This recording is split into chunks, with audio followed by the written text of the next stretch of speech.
pemimpin masa depan, dengan Ibu Tani Indonesia ini kita bisalah dibimbing gitu, karena kita kan petani-petani muda ya, kalau bisa hanya memikirkan teknisnya aja ini Bang gitu kan.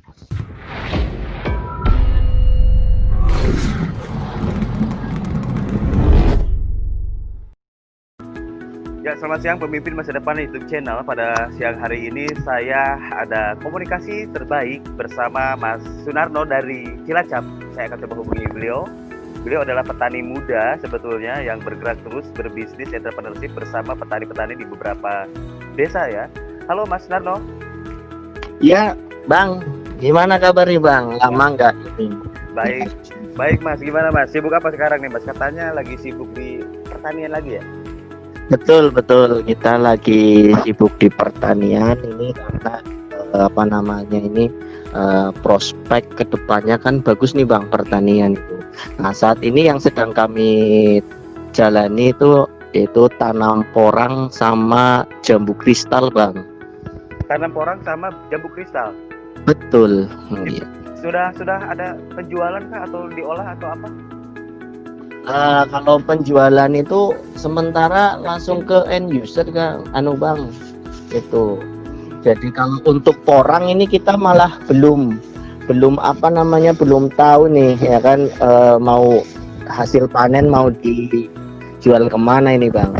Oke, berarti pasarnya untuk porang ya. Sudah dengar belum bahwa pasar untuk porang itu untuk luar negeri itu bagus loh.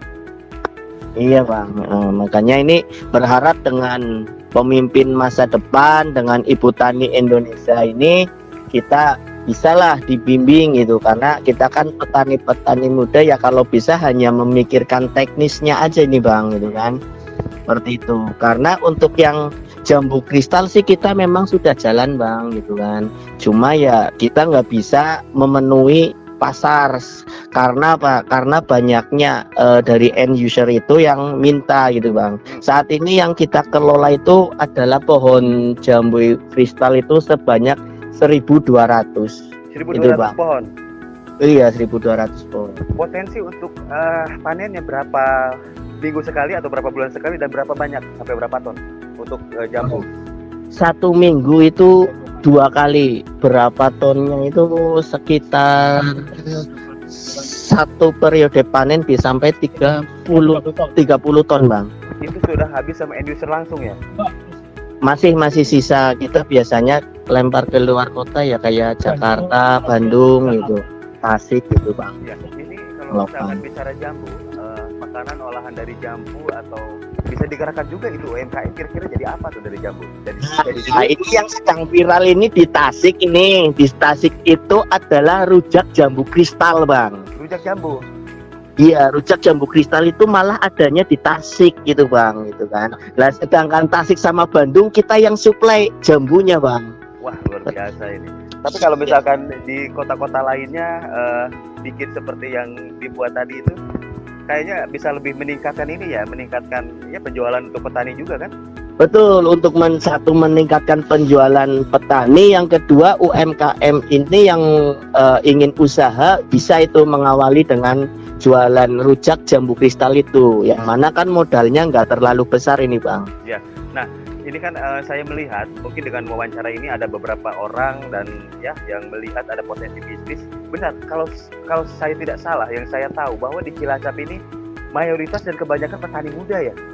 Betul Bang, ini kita juga nih ada berlima nih petani muda, kita lagi sharing-sharing. Ada yang petani porang, ada yang petani jambu, ada yang petani duren, ada yang petani jahe merah gitu Bang. Seperti itu. Nah, mungkin ke depan saya juga ingin berkunjung sekali ke sana, dan nanti kita akan buat video agar kita bisa temukan inovasi-inovasi baru makanan olahan dari hasil pertanian yang berada di situ. Nah, tapi saya akan sampaikan satu hal untuk porang, bahwa porang ini saya sebetulnya sudah komunikasi dari kemarin dengan salah satu orang yang mungkin juga lihat rekaman ini, bahwa beliau katakan porang itu dikumpulkan di Nusa Tenggara Barat baru dikirimkan ke luar negeri, dan ini saya lagi bikin jalur lagi, dan saya sampaikan bahwa Mas Sunarno dan kawan-kawan ini memang petani porang, dan hari ini bingung mau jual kemana. Bahkan kalau bisa dilihat kuantiti yang terus-menerus dari berkesinambungan, ini menjadi pola dasar untuk jalur apa namanya, usaha ekonomi kerakyatan sebetulnya ini. Betul Bang, betul Bang. Oke, kalau boleh tahu di berapa kelurahan Mas yang tergabung itu petani muda? Oh, petani muda kita ada sementara ini baru ada di sekitar 5 kecamatan itu Bang. 5 kecamatan ya? Satu lintas kabupaten. Luar biasa sekali, dan ini ada hal menarik karena secara organisasi kita berada di Angkatan Muda Partai Berkarya, betul? Betul Bang. Melihat dinamika ini bukan berarti kita harus berhenti berkarya, dan saya sebagai angkatan muda pun ya terus berkarya. Nah, yang menarik adalah apakah petani muda itu menjadi bagian dari AMPB sendiri? Iya Bang, karena kita ada yang namanya program dari Tani Karya sama Tambang Karya, dan Tani Karya ini memang namanya itu untuk potensinya yang bisa kita berdayakan itu sangat luar biasa. Satu, masyarakat sekitar bisa kita berdayakan, sumber daya manusianya itu untuk ikut bertani gitu Bang. Terus yang kedua, apa namanya, untuk segi produknya UMKM itu bisa terbantu seperti itu Bang.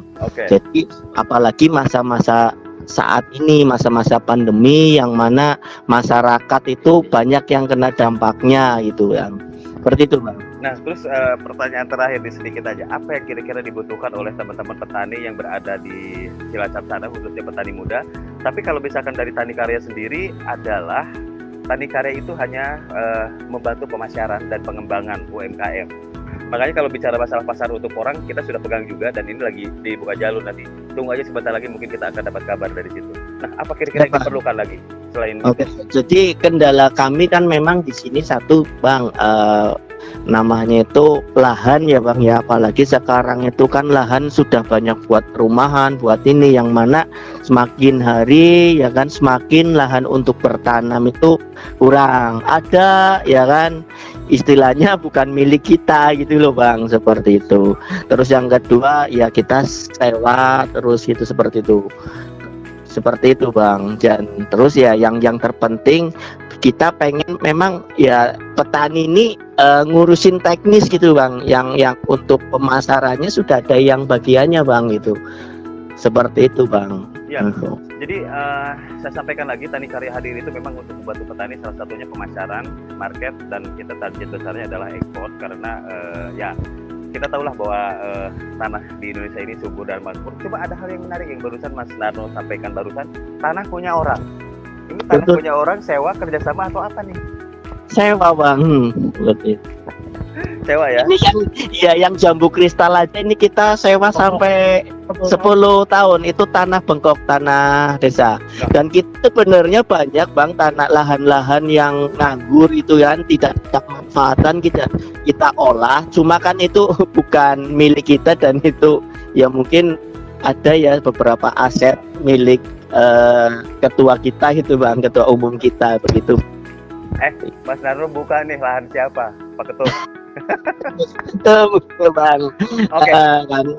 Kita belok sedikit, kita nggak usah bahas itu. Yang jelas kalau ada lahan yang belum dimaksimalkan dan dioptimalkan, optimalkanlah. Makanya saya bangga dengan Mas Narno ini karena bagian dari keluarga besar Partai Berkarya, Angkatan Muda Partai Berkarya, dan salah banget saya kalau tidak angkat potensi terbaik ini. Itu aja. Siap Bang, terima kasih Bang. Ya mudah-mudahan kami juga petani muda di sini nih berharap nih Bang Elhan itu cepat nih merapat ke Cilacap gitu Bang, biar kita lebih intens lagi untuk sharing-sharing tentang pertanian ini Bang. Betul. Ini terlepas dari Tani Karya dan Tambang Karya, petani memang harus maju bangkit di bumi Nusantara ini, karena tanah kita sudah sangat subur. Karena ada pola yang saya terima dan saya sampaikan ketika saya kampanye kemarin. Tahu ayam nggak? Ada ayam kan di situ? Ada. Nah, nasi sekepal tangan. Ya Bang. Nah, ayam sama nasi itu bisa kemana-mana. Kita lihatlah, maaf saya sebut merek, McDonald dan KFC. Itu mereka hanya punya sistem aja. Betul. Sekarang kalau petani di Indonesia dengan sistem yang tidak terlalu besar, tapi per kabupaten kota, tapi bisa dijadikan subsidi silang. seperti yang sudah dilakukan oleh Mas Narno, jambu dikirim ke beberapa kota di Jawa Barat itu bagus. Nah sekarang di Cilacap sendiri terimanya apakah itu bagus, jadi nggak terlalu melebar, tidak terlalu tinggi, tapi bisa diselesaikan antara hilir dan hulurnya karena ada di tangan kita. Itu aja. Luar biasa. Saya sangat apresiasi dan saya akan bawa video ini ke beberapa rekan-rekan yang saya sudah komunikasi melalui jaringan Tani Karya, bahwasanya pengiriman porang ke beberapa negara, saya sebut satu, Jepang, itu masih terbuka lebar untuk petani porang, tapi kita akan atur pola dulu karena kita mainnya di kuota. Ketika kuota penuh itu kita nahan dulu, makanya nanti kita ukur petani porang di mana aja sih gitu kan, kita ukur sebanyak-banyaknya. Nah kuantitinya berapa baru kita summary-kan untuk bisa dijual. Karena kalau porang sendiri saya memang dapat dengar banyak bahwa mudah ya, cara nanamnya mudah. Betul bang ya. Bahkan kalau di Jawa Barat itu banyak banget sering nemu porang tapi ya diabaikan gitu aja, padahal itu kayak tanaman liar itu ya bang ya. Padahal nilainya sangat luar biasa, dan semoga yang lihat tayangan ini, saya tidak sebutkan namanya, tapi rekan saya di berbagai aliansi organisasi juga yang sempat bicarakan tentang penjualan porang ekspor. Semoga dengan adanya video ini kita bisa membantu teman-teman petani muda yang kelola tanaman porang di Cilacap khususnya dan di seluruh kota di seluruh Indonesia. Saya mohon kita bangun jaringan untuk bagaimana bisa teman-teman petani ini bangkit mandiri. Itu aja. Siap. Leonardo, mungkin ada yang mau disampaikan lagi? Silakan. Mungkin dari teman-teman AMP yang lain nih bang, ya bang. Mungkin nih udah penasaran nih, pengen kenal juga sama Bang Elhan itu siapa ya bang. Oke, ini dari petani muda kita juga nih bang. Jadi gini ya, kalau saya secara pribadi, saya memang bergerak di media dan saya punya banyak media online, tapi saya hidden karena untuk kepentingan kampanye. Dan saya memang bergabung di Partai Berkarya di bawah komando Bapak Haji Utama Madra Putra, dan AMPB di bawah komando Hadio Putra Wibowo Nugroho. Saya dari dulu, dari pendirian Partai Berkarya saya sudah ikut. Nah di situ saya melihat ada peluang-peluang yang bisa dijadikan pelajaran, terutama ketika saya melihat Ketua Umum Partai Berkarya Mas Tommy Soeharto, beliau itu punya saung berkarya loh. Saung berkarya bisa jadi holding dan tatanan pertanian itu menjadi ekosistem. Makanya teman-teman petani di seluruh Indonesia sekarang sudah alhamdulillah melihat ada saung berkarya nih gitu kan. Nah, petaninya itu menjadi ekosistem yang kita jaga. Salah satunya melalui Tani Karya. Dan banyak juga yang mengatasnamakan petani-petani, banyak banget. Silakan aja gitu. Intinya itu. Kenapa saya fokus di Tani Karya? Karena memang untuk mensupport swasembada. Itulah yang dilakukan oleh mendiang Pak Harto dan sekarang diteruskan oleh Pak Tommy Soeharto, dan kita sebagai mengikuti jejak itu ya, kita harus banget gitu dengan kita membina petani. Terlepas dari urusan politik ya, petani harus tetap maju loh. Siap bang.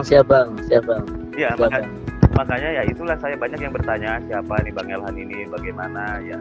Itulah yang saya bisa jelaskan, saya tetap ada di barisan Pak Tommy dengan cara saya sebagai media. Ya, plus minus negatif positif memang agak rame sih, banyak juga yang menyebutkan saya tukang propaganda lah, tukang apa, tapi intinya dengan saya membuat video ini, saya mengajak petani-petani muda di seluruh Indonesia untuk ayo kita mulai bertani, ayo kembali ke desa, dan kita bantu petani ke desa. Apa cara membantunya? Dengan menciptakan pasar-pasar yang banyak. Itu aja. Jadi saya sih ya, kalau bicara siapa saya, itulah saya. Mungkin selebihnya nanti ikutin aja. Gitu Mas dan kawan-kawan.